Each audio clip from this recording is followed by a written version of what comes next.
पिछले करीब 1.5 से 2 साल से आईटी सेक्टर में एक सवाल सबसे ज्यादा चर्चा में रहा है। क्या आर्टिफिशियल इंटेलिजेंस यानी एआई आईटी कंपनियों की कमाई और नौकरियों पर भारी पड़ेगा? एआई के आने के बाद कंपनियों के प्रोजेक्ट पहले से कई ज्यादा तेजी से पूरे होने लगे। इसका फायदा ग्राहकों ने भी उठाया और कंपनियों पर प्रोजेक्ट की कीमतें कम करने का दबाव बढ़ गया। इसी वजह से निवेशकों को डर था कि टीसीएस, इन्फोसिस, एचसीएल टेक और विप्रो जैसे दिग्गज कंपनियों की कमाई और ग्रोथ लंबे समय तक कमजोर रह सकती है। लेकिन अब इस पूरे मामले में एक बड़ा बदलाव देखने को मिल रहा है। आईसीआईसीआई सिक्योरिटीज की एक नई रिपोर्ट ने इस डर को कुछ हद तक कम कर दिया है। रिपोर्ट के मुताबिक एआई से जुड़ा सबसे बड़ा दबाव शायद अब अपने आखिरी दौर में है, यानी आने वाले समय में एआई कंपनियों के लिए सिर्फ चुनौती नहीं बल्कि बड़ा अवसर भी बन सकता है। आइए समझते हैं कि आखिर रिपोर्ट में ऐसा क्या कहा गया है जो पूरे आईटी सेक्टर के लिए अच्छी खबर मानी जा रही है।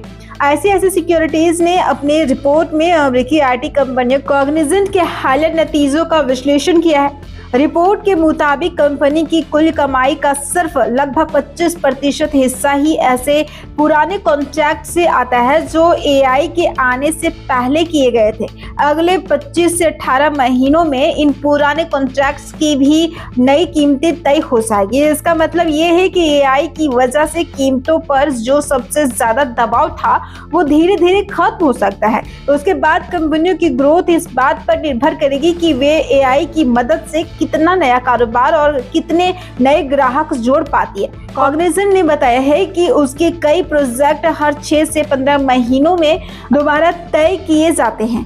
इन प्रोजेक्ट में एआई के कारण लागत कम होने का असर पहले ही शायद शामिल किया जा चुका है।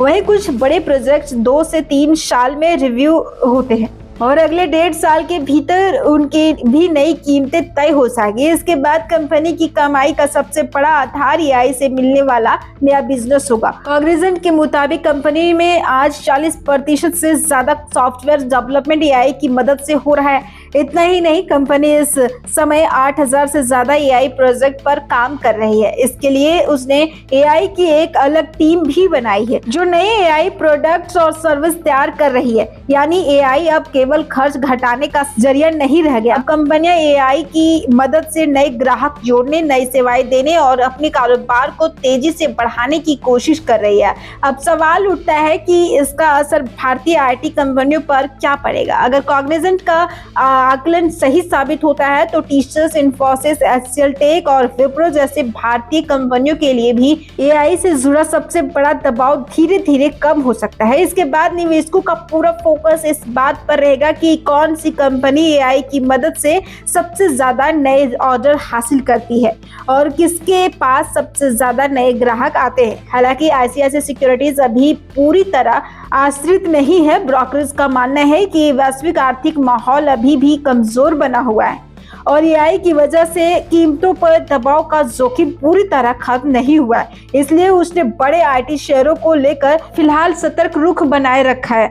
रिपोर्ट में एक और दिलचस्प बात सामने आई। कॉग्निजेंट का बैंकिंग और फाइनेंशियल सर्विस से जुड़ा कारोबार 11.5% बढ़ा है, जो कई भारतीय आईटी कंपनियों से बेहतर प्रदर्शन माना जा रहा है। ब्रोकरेज का कहना है कि दुनिया भर के बैंकिंग और वित्तीय संस्थागत सबसे तेजी से एआई को अपना रहे हैं। अगर यही ट्रेंड जारी रहता है तो आने वाले समय में आईटी कंपनियों को इस सेक्टर से सबसे ज्यादा नए प्रोजेक्ट और बड़े ऑर्डर मिल सकते हैं। अब निवेशकों के लिए सबसे महत्वपूर्ण बात क्या होगी? आने वाले समय में सिर्फ लागत कम करना किसी कंपनी की सफलता तय नहीं करेगा। असली मुकाबला इस बात का होगा कि कौन सी आईटी कंपनी एआई की मदद से सबसे ज्यादा नए ग्राहक जोड़ती है, सबसे ज्यादा नए प्रोजेक्ट हासिल करती है और अपनी कमाई को कितनी तेजी से बढ़ाती है। यानी आने वाले कुछ तिमाहियों में टीसीएस, इन्फोसिस, एचसीएल टेक और विप्रो जैसी कंपनियों के लिए बेहद अहम रहने वाली है।